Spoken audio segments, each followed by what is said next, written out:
ఉత్తరాంధ్ర ప్రజల ఆరాధ్య దైవం ఇలవేల్పు అయిన శ్రీ నూకాంబిక అమ్మవారి కొత్త అమావాస్య నెల జాతర మహోత్సవాలు అనకాపల్లిలో ఘనంగా ప్రారంభమయ్యాయి. సాంప్రదాయం, భక్తి, సంస్కృతి కలయికగా నిలిచే ఈ మహోత్సవం నెల రోజుల పాటు అత్యంత వైభవంగా కొనసాగనుంది. ఈ జాతర ఉత్తరాంధ్ర ప్రాంతంలో అత్యంత ప్రాచీనమైన, విశిష్టమైన ఆధ్యాత్మిక వేడుకల్లో ఒకటి. దశాబ్దాల చరిత్ర కలిగిన ఈ ఆలయం స్థానిక ప్రజల నమ్మకాల్లో ప్రత్యేక స్థానాన్ని సంపాదించుకుంది. గ్రామ దేవతగా పూజలు అందుకుంటున్న శ్రీ నూకాంబిక అమ్మవారు కోరిన కోరికలు తీర్చే కల్పవల్లిగా భక్తుల విశ్వాసాన్ని పొందారు.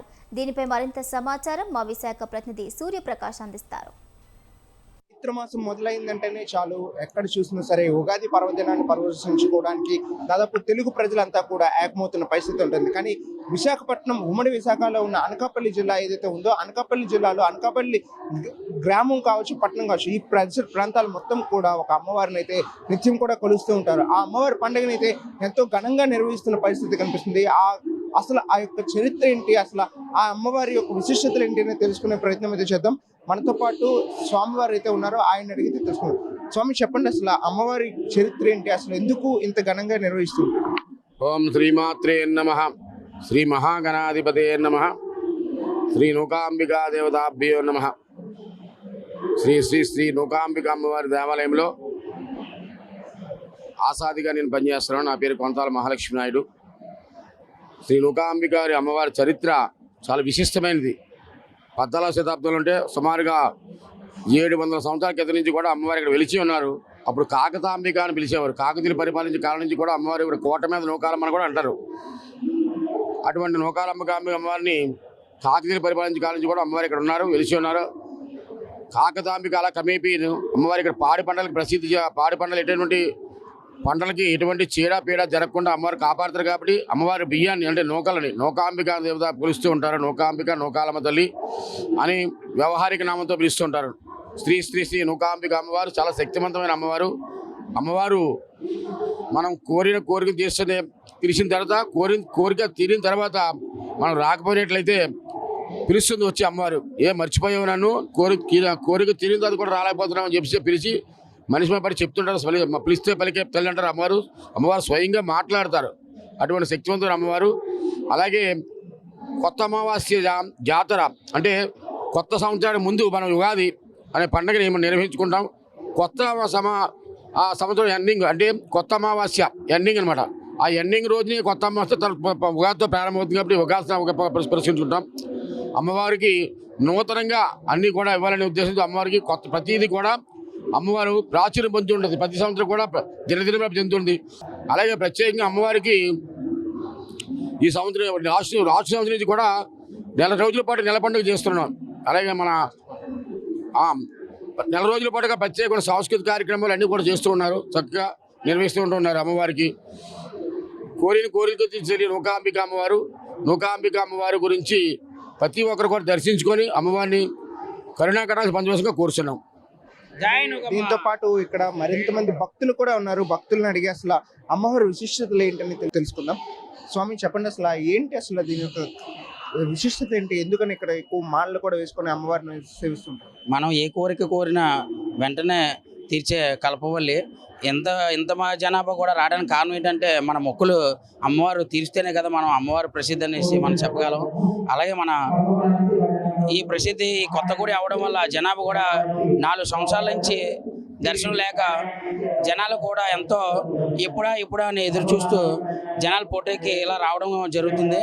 భక్తులు కూడా చాలా ఈ దర్శనం వల్ల సంతృప్తి అయ్యి అమ్మవారిని నిండుగా మనశ్శాంతిగా దర్శనం చేసుకొని అందరూ కూడా సర్వీసు బాగా ప్రజలకు ఏం కావాలన్నా ప్రసాదాలు, వసతులు, సౌభాగ్యం ఇవన్నీ కూడా టైం ప్రకారం అన్నీ ఎటువంటి లోటు లేకుండా భక్తులు కూడా కూలర్స్ అని ఇవన్నీ చల్లగా ఎండాకాలం సంబంధించి మజ్జిగ పంపిణీ, వాటర్ పంపిణీ అన్నీ చేసి భక్తులకి అన్నీ కూడా అమ్మవారు ఎలాగైతే ఉన్నదో ఎంత జనం కూడా వచ్చి ఎవరో కూడా ఇబ్బంది పడకుండా ఏ లోటుపాటు లేకుండా దేవస్థానం సభ్యులు కానివ్వండి, మా రాజకీయ నాయకులు కానివ్వండి, దేవస్థానం చైర్మన్ కానివ్వండి, యువ గారు కానివ్వండి, అందరూ కూడా చక్కగా సర్వీస్ చేస్తున్నారండి. ఓకే.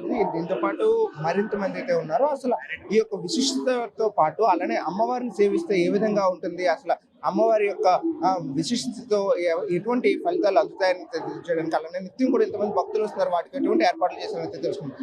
స్వామి చెప్పండి, అసలు ఎటువంటి ఏర్పాట్లు చేశారు, ఎటువంటివి మీరు అన్నింటినీ ఏర్పాటు చేశారు ప్రస్తుతం? ఓం శ్రీ నూకాంబికాయ నమః. అమ్మవారు విశిష్టంటే పూర్వం కాకితాంబిక అమ్మవారు అని పిలిచేవారు.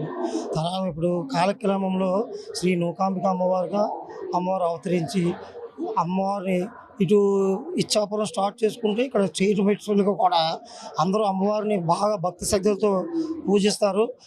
కోరికలు కంపల్సరీగా తీరుతాయి. ఆ ప్రగాఢ విశ్వాసం జనాల్లో ఫుల్గా ఉంది. అలాగే కూడా జనాలకి ఎటువంటి ఇబ్బంది కలగకుండా ఆలయ సిబ్బంది కానీ, పోలీసు వారు కానీ, ఇతర డిపార్ట్మెంట్లు కూడా అన్ని ఏర్పాట్లు చేస్తున్నారు. అలాగే దాంతోపాటు స్వచ్ఛందంగా సేవా సంస్థలు వాళ్ళు అంటే ఎటువంటి దానికి ఆశించకుండా వచ్చి అమ్మవారికి సేవ చేసుకొని ఇక్కడ ఆలయ సిబ్బంది డిపార్ట్మెంట్ వాళ్ళు ఏం పెడతారు అది తిని అమ్మవారిని పూజ చేసుకొని తరించుకొని జనాలకు ఎటువంటి లోటు కూడా లేకుండా వాళ్ళకి వాటర్ సౌకర్యం, మజ్జిగ అనేది పోయే తోవలు ఎటువంటి ఇబ్బంది లేకుండా మొత్తం అనకాపల్లి ప్రజానికి అంతా కూడా చాలా కట్టుదిట్టంగా ఏర్పాట్లు చేశారు. అలాగే మా లోకల్ శాసనసభ్యులు కూడా దీనికి కావాల్సిన అన్ని ఏర్పాట్లు చేశారు. రాష్ట్ర నలుమూల నుంచి కూడా జనాలు వచ్చి అమ్మవారి తాలూకా మహిమలు తెలుసుకొని కోరికలన్నీ తీర్చే కల్పవల్లిగా శ్రీ నూకాంబిక అమ్మవారు అందరికీ కూడా ప్రగాఢ విశ్వాసం కలుపుతుంది. అందరికీ కొడుతుంది జై నూకాంబిక. ఇది దాదాపు మనం ఏదైతే చూసుకోవచ్చు, నూకాలమ్మ తల్లి అలానే నూకాంబిక తల్లిగా అయితే అనకాపల్లి పరిసర ప్రాంత ప్రజలంతా కూడా కొలుస్తున్న పరిస్థితి కనిపిస్తుంది. ప్రధానంగా మనం చూస్తున్నామో ఈ విజువల్స్ ఏదైతే చూస్తున్నామో ఒక ఘనంగా అయితే ఈ యొక్క పూజను అయితే నిర్వహిస్తుంటారు. ఎప్పుడైనా సరే చైత్రమాసం వస్తుందని అంటే కొత్త అమావాస్య వచ్చిన సమయంలో అమ్మవారి పండుగను అయితే ఘనంగా నిర్వహిస్తుంటారు. ఇది 40వ శతాబ్దం నుండి కూడా ఇటువంటి విధంగా ఈ యొక్క అమ్మవారిని ఇక్కడ తీసుకురావడం, ఈ యొక్క పంట పొలాలు ఏవైతే కోల్పోతారో వాటికి అనుసంధానం చేసి వాళ్ళందరినీ కూడా ప్రజలందరినీ కూడా కాపాడడానికి చుట్టుపక్కల గ్రామాలు సైతం కూడా ఈ యొక్క రైతాంగం మొత్తం కూడా ఈ యొక్క సంతోషంగా ఉండడానికి అమ్మవారు అయితే వెలిసారని చెప్పేసి అయితే తెలియజేస్తున్న పరిస్థితి కనిపిస్తుంది. దాంతోపాటు ఎక్కడైతే అమ్మవారిని కొలుస్తారో అక్కడ అష్టైశ్వర్యాలు అలానే వారి యొక్క విద్యా వ్యవస్థ కానీ, ఆర్థిక వ్యవస్థ కానీ, పంటలు కానీ అన్నీ కూడా అభివృద్ధి చెందుతాయని చెప్పేసి అయితే వీళ్ళంతా కూడా తెలియజేస్తున్న పరిస్థితి కనిపిస్తుంది. ప్రధానంగా ఈ అమ్మవారి అర్చకులతో ఎవరైతే ప్రధానంగా మనం మాట్లాడామో దానికి సంబంధించి ఈ కార్యక్రమాన్ని అయితే నిర్వహించడానికి దాదాపు ఉగాది సమయంలో మరింత మంది అయితే జనాలు ఎక్కువగా వస్తుంటారు. దానికి సంబంధించి ప్రస్తుతం ప్రభుత్వం దీన్ని కూడా రాష్ట్ర పండుగగా ప్రకటించడంతో అనకాపల్లిలో ఈ యొక్క అమ్మవారి దేవాలయాన్ని కూడా సుందరంగా తీర్చిదిద్దిన పరిస్థితి కనిపిస్తుంది. ఈ రోజు జరిగే ఈ అమ్మవారి పండుగ అయితే వేలాది మంది అయితే భక్తులు తండోపతండాలుగా వస్తున్న పరిస్థితి కనిపిస్తుంది.